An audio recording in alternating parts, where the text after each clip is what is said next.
سمجھ رکھتے۔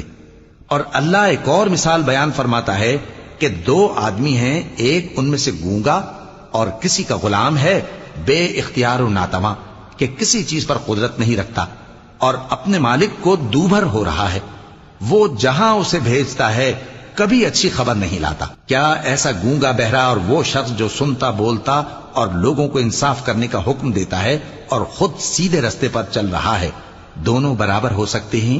اور آسمانوں اور زمین کا بھید اللہ ہی کے پاس ہے، اور اللہ کے نزدیک قیامت کا آنا یوں ہے جیسے آنکھ کا جھپکنا، بلکہ اس سے بھی جلتر۔ کچھ شک نہیں کہ اللہ ہر چیز پر قادر ہے۔